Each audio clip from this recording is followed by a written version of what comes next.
오늘 본문은 21장에 이어서 새 예루살렘을 계속해서 보여주고 있습니다.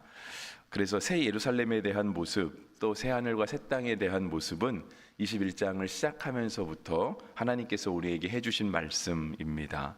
그리고 특별히 9절부터 시작되는 말씀 가운데 새 예루살렘이 내려오는 것을 보았다라고 사도 요한은 우리 가운데 말씀하고 있습니다. 그렇게 사도 요한이 바라본 새 예루살렘의 모습, 그 모습 가운데 참 또 구체적인 모습 중에 하나가 오늘 본문의 말씀입니다. 새 예루살렘은 어떠한 곳인가? 우리가 새 예루살렘을 천국이라고 비유할 때에 과연 천국은 어떠한 곳인가? 라고 하는 것을 말씀을 통해서 살펴볼 수 있습니다. 1절에 보시면 이와 같이 말씀하십니다. 또 그가 수정같이 맑은 생명수의 강을 내게 보이니 하나님과 및 어린 양의 보좌로부터 나와서 라고 되어 있습니다. 새 예루살렘에는 생명수의 강이 있다라고 말씀하십니다. 마치 에덴 동산에, 그러니까 창세기 1장에 기록된 에덴 동산에 생명나무가 있었던 것처럼 다시 그 천국을 보여주는 요한계시록 마지막 장 22장에서는 새 예루살렘에는 생명수의 강이 있다라고 말씀하시죠. 그 생명수의 강은 하나님과 어린 양의 보좌가 근원이 된다라고 말씀하고 있고요. 그 생명수의 강은 길 가운데로 흐르고 있었다라고 2절 상반절에서 이야기하고 있습니다. 하나님의 나라는 생명이 풍성한 곳입니다. 그래서 예수님도 이 땅에 오셔서 하신 말씀 중에 하나가 요한복음에서 내가 온 것은 양으로 생명을 얻게 하고 더 풍성히 얻게 하려 함이다. 우리 주님께서 말씀하여 주셨죠. 그러니까 주님이 계신 곳에 생명의 풍성함이 있습니다. 그러니까 생명은 좋은 거잖아요. 생기 있는 거죠. 희망도 있고 활기도 있고 좌절과 낙심, 슬픔 그런 것들이 다 떠나간 것이 바로 생명입니다. 그 풍성함, 우리가 간혹 이렇게 TV를 보거나 시장에 가면 이렇게 살아있는 어떤 생선 같은 거 볼 때가 있잖아요. 팔딱팔딱 뛰는 거. 얼마 전에 누가 교회에서 낚시 얘기를 하시는 걸 제가 잠깐 들었는데 낚시하시는 분들은 더 그걸 잘 느끼지 않나 하는 생각이 듭니다. 그 손맛이라고 하는 걸 느끼죠. 이렇게 물고기를 낚싯줄에 걸고 그 걸렸을 때 그 물고기가 이렇게 움직이는 그 손맛, 저는 낚시 잘 몰라서 잘 모르겠습니다. 그런데 그 느낌이 있잖아요. 살아있다라고 하는 그 느낌. 천국은 바로 그렇다라고 하는 거예요. 그런데 그 생명이 어디서부터 나오는가? 바로 하나님께로부터 나온다라고 하는 것입니다. 생명이 하나님께로부터 나온다라고 이야기를 할 때 우리는 신생아들을 그렇게 축복합니다. 주님께서 이 땅 가운데 생명을 주셨다. 그리고 주님께서 주셨다라고 하는 그 믿음 가운데 이 생명이 어디서 와서 어디로 가는지 모르는 것이 아니라 분명히 하나님께로부터 와서 다시 하나님께로 간다라고 하는 것을 믿음으로 고백하는 거죠. 아까 잠깐 기도하고 여러분 혹시 새벽에 문자를 받으셨는지 모르겠습니다. 우리 윤복래 사모님 어저께 저녁에 이제 소천하시게 되셨다는 연락을 받았습니다. 소천은 참 슬프고 어려운 일입니다. 목사가 설교하기 중에 어려운 것 중에 하나가 바로 장례 예배입니다. 그런데 장례 예배 중에서도 그나마 우리가 감사할 수 있고 장례 예배 중에도 소망을 볼 수 있는 것은 사람이 어디서 왔다 어디로 가는 것 그걸 잘 모르는 것이 아니라 그냥 죽으면 끝이지 뭘 라고 하는 것이 아니라 분명 죽음은 슬프고 참 애통한 것이지만 그 죽음을 주장하시는 분이 있다라고 하는 것이고요. 그 죽음을 사탄 마귀가 주장하는 것이 아니라 하나님께서 주장하신다라고 하는 것에 있어서 우리가 장례 중에도 그나마 소망과 위로를 가질 수 있습니다. 천국은 바로 이렇게 생명의 주인이신 하나님이 다스리시는 곳. 우리가 이 생명의 주인 되신 하나님을 믿음으로 고백할 수 있다라고 한다면 그것이 꼭 신생아가 태어날 때뿐 아니라 아니면 우리의 인생을 맞춰서 천국을 향하여 갈 때뿐 아니라 우리가 일상을 살아가는 모든 순간순간에서도 이 시간 흘러가는 아주 짧은 1분 1초 이 시간의 생명들이 하나님께 붙들려 있다라고 하는 것을 우리가 인식할 수 있어야 되겠습니다. 여러분, 우리가 예배 시간만 하나님이 주장하시는 게 아니고요. 우리가 일상을 돌아가서 살아가는 모든 시간을 다 하나님이 주관하십니다. 왜냐하면 생명의 주관자는 하나님이시기 때문에 우리가 이 생명을 살아있다라는 것을 예배 시간에만 느끼는 것이 아니라 도리어 우리가 살아가고 있다라고 하는 것을 우리가 일상의 삶의 현장에서 더 많이 느끼잖아요. 우리의 직업의 현장에서 내가 살아있다라는 것, 나의 존재 의미를 더 느끼죠. 근데 그럴 때 우리의 생명을 주관하시는 분이 하나님이시구나. 내가 하나님의 손 안에서, 하나님의 주관하심 아래서 살아가고 있구나라고 하는 것을 우리가 더 믿음으로 고백하며 우리가 성도에 합당한 바를 살아갈 수 있어야 할 것입니다. 2절에 보시면 또 그런 성도에 합당한 바를 살펴볼 수도 있습니다. 그러니까 생명수의 강이 하나님과 그 어린 양의 보좌로부터 흘러나와서 길 가운데로 흘러가고 있는데요. 생명수의 강이 이렇게 흘러가고 있을 때 그 좌우에 나무가 있다라고 하는 거예요. 근데 그 나무는 생명나무라고 이야기하십니다. 에덴 동산에서도 생명나무가 있었다라고 얘기하셨는데 강이 흐르고 강 주변에 그러니까 물이 있으니까 이렇게 그 물의 힘으로 나무들이 자라겠죠, 그죠? 에스겔에서도 역시 이러한 얘기가 있지 않습니까? 에스겔 마지막 그 성전의 그 환상을 보는 그 장면에서도 성전에서부터 나오는 흘러가는 물이 이렇게 그 주변에 생명나무들이 자라는 것, 역시 성경이 에스겔이 말씀하고 있는데 그 나무는 생명나무라고 불리고요. 그 나무 잎사귀들은 만국을 치료하기 위하여 있더라라고 2절이 말씀하고 있습니다. 생명수의 강이 흐르고 그 생명수 강 때문에 살아가고 있는 생명나무들이 있고요. 생명수 강 때문에 살아가고 있는 생명나무의 그 이파리가 만국을 치료하는 그런 치료제가 된다라고 하는 거예요. 어쩌면 우리의 모습, 교회의 모습, 그것이 이 말씀 가운데 비유할 수 있지 않을까 합니다. 우리는 분명 하나님의 생명수, 그 생명수 강, 생명의 주관자 되시는 하나님을 인해서 살아가는 존재들이 있잖아요. 교회도 마찬가지 아닙니까? 교회도 하나님 때문에 존재하는 게 교회잖아요. 그런데 우리도 그렇고 교회도 그렇고 하나님 때문에 존재하는 우리가 하나님은 어떻게 되기를 원하시는가? 우리를 통해서 세상이 치료받기를 원하시는 거죠. 우리를 통해서 세상이 위로받기 원하시고요. 우리를 통해서 세상이 소망을 보게 되기를 원하고, 사람들은 우리는 인생은 어서 와서 어디로 가는지 몰라 라고 이야기할 때 우리가 가서 명확하게 얘기해야죠. 아니, 모르는 거 아니야. 우리의 인생은 하나님께로부터 와서 하나님께 가는 거야. 너만 모르는 거지 우린 다 알아. 이렇게 얘기할 수 있는 게 바로 성도의 삶이고 교회의 존재 목적입니다.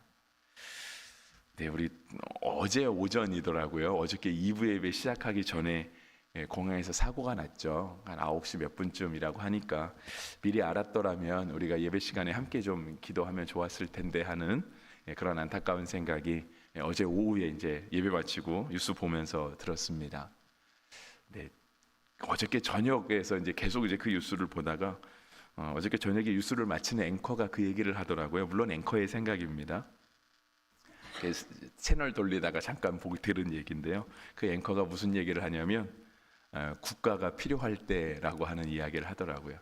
지금은 국가가 있으면 좋겠다라고 하는 말을 그 앵커가 마지막 멘트로 하고 뉴스를 끝냈어요. 이제 저도 이제 채널 돌리다가 잠깐 그 부분만 보게 됐는데 제가 이제 그 부분을 보면서 생각을 했습니다. 그렇다. 진짜 국가가 필요할 때겠구나라고 하는 생각을 하면서, 그래도 이제 목사잖아요. 진짜 이 나라에 필요한 게 국가일까? 물론 국가 필요하죠. 지도자가 필요하고요. 행정부의 수반과 함께 그 행정부의 수반부터 딱 질서 있게 꽉 짜여진, 사고는 언제든지 날 수 있잖아요. 인생 살면서 사고가 왜 없겠어요. 근데 이렇게 사고가 날 때 대처할 수 있는 그런 조직력들, 행정력들, 국민이 국가에게 부여한 거잖아요. 정당하게 주권을 통해서. 근데 이제 그런 멘트를 들으면서 진짜 하나님이 필요할 때가 아닌가 하는 생각들이 들었고요. 정말 교회가 또 성도가 위로하는 존재로, 세상을 치료하는 존재로 나설 때가 아닌가. 물론 우리가 막 피켓 들고 밖에 나가자는 얘기가 아니고요. 우리가 그렇게 더 살아야 될 때가 아닌가 하는 생각이 들었습니다. 근데 세상을 치료하는 건 참 어려운 것 같아요. 왜냐면 우리가 뭐 세상을 치료할 만한 능력이 있는 건 아니잖아요. 우리가 일상에서 사람들과 함께 살아간다고 해도 우리가 뭐 그들에게 줄 수 있는 게 뭐 넘쳐나는 것도 아니고, 우리가 뭐 대단한 일을 할 수 있는 건 아니지만, 그래서 말씀을 준비하면서 그 생각은 들더라고요. 그럼 어떻게 해야 될까? 근데 그냥 아주 최소한의 생각이 들었어요. 최소한의 생각. 우리가 성도로서 교회로서 솔직히 좀 세상을 좀 위로하면 좋고 치료할 수 있으면 좋겠지만 실은 우리의 능력이 부족해서 그걸 못한다라고 한다면 적어도 우리가 세상 사람들에게 상처는 주지 말아야 되겠다. 세상 사람들에게 좌절을 심어줘서는 안 되겠다라고 하는 생각은 들더라고요. 물론 우리가 더 잘해서 아픔을 위로해 줄 수 있고 가난을 좀 해결해 줄 수 있고 절망이 있는 곳에 희망을 줄 수 있는 어떤 그런 존재들이 되면 참 좋겠지만 실은 능력은 우리한테 있는 게 아니잖아요. 능력은 하나님께 있는 거지. 그런데 우리가 할 수 있는 것은 참 적지만 적어도 우리가 함께 살아가는 사람들을 향해서 이렇게 좀 상처 주는 건 좀 피하고 좀 부정적인 말은 좀 피하고 좀 소망을 줄 수 있는 그런 존재로 살아간다면 그래도 오늘 우리가 2절의 말씀에 있는 것처럼 이 만국을 치료하기 위해 있는 이 생명나무의 이파리처럼 우리도 그렇게 살아갈 수 있지 않을까 하는 생각들을 해봤습니다. 뒤로 넘어가서 5절밖에 안 되는 말씀인데요. 4절, 5절 잠깐 보겠습니다. 그러니까 3절부터 시작되는 말씀에 보면은요, 3절, 4절, 5절에는 그러니까 하나님과 어린 양의 보좌가 계속 등장하죠. 하나님과 어린 양의 보좌에 등장하고 있는데 그 하나님과 어린 양의 보좌에서 그러니까 그분들을 섬기는 종들이 있다라고 3절 끝에 얘기하세요. 하나님의 보좌와 어린 양이 중심에 있고요. 그 주변에 섬기는 종들이 있어요. 근데 그 섬기는 종들에게 주어지는 은혜라고 할까요? 섬기는 종들에게 주어지는 놀라운 축복이 있다라고 한다면 그것이 바로 4절 말씀이라고 하는 거예요.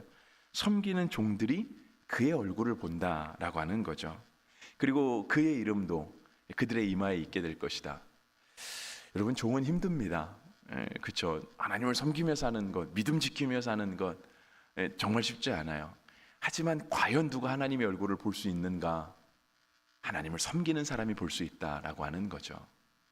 우리가 어저께도 이제 임명식들을 하고 봉사자들을 세우는 시간들을 가졌어요. 우리가 그분들에게 이렇게 요청을 하죠. 교회를 위해서 좀 일해 주십시오. 이웃을 위해서, 공동체를 위해서 좀 일해 주십시오라고 부탁을 이렇게 드리는데 섬기는 건 어렵고 힘들지만 섬기는 자가 그 얼굴을 볼 수 있는 거예요. 하나님의 얼굴이잖아요. 왜냐하면 하나님과 어린 양의 보좌가 중심에 있고 그 주변에 섬기는 종들이 있는데 이 섬기는 종들이 그의 얼굴을 본다고 했으니까 섬기는 자가 하나님의 얼굴을 볼 수 있는 특권과 은혜를 누리는 것입니다. 그리고 5절에서도 얘기하세요. 다시 밤이 없겠고 등불과 햇빛이 쓸데없으니 이는 주 하나님이 그들에게 비추심이라 그들이 세세토록 왕노릇하리로다 적혀 있어요. 마치 성경이 되게 문학적인 그런 좀 기교들이 성경 안에 많이 있어요. 좀 찾아보면 그런 것들이 있는데요. 오늘 본문에서도 그거 같아요. 분명 3절에서는요. 우리를 보고 종이라고 표현했어요. 그의 종들이 그를 섬기며 그의 얼굴을 볼 것이요. 우리를 분명 종이라고 표현했거든요. 근데 5절 끝에는 뭐라고 얘기하냐면 주 하나님이 그들에게 비추심이라 그들이 세세토록 왕노릇하리로다. 3절에서는 종인데 5절에서는 왕이에요. 이게 좀 되게 굉장히 대조적인 마치 역설과 같은 그런 모습이 있는데요. 이 땅을 왕처럼 사는 것은 과연 어떤 게 왕노릇하는 것인가?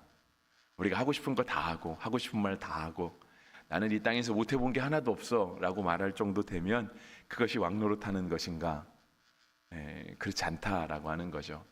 진짜 이 땅에서 왕노릇하고 천국에서 왕노릇하는 것은요, 하나님과 그 어린 양의 보좌를 그 삶의 중심에 두고 그분으로부터 나오는 생명수의 그 놀라운 은혜를 날마다 맛보며 우리 주변에 있는 사람들에게 치료의 능력 그것들을 비춰주고 그렇게 주의 통치하심, 주의 뜻에 맞게 살아가는 주님을 섬기며 주님의 종으로 살아가는 것이 곧 왕노릇하는 삶이다라고 성경은 이야기하고 있습니다.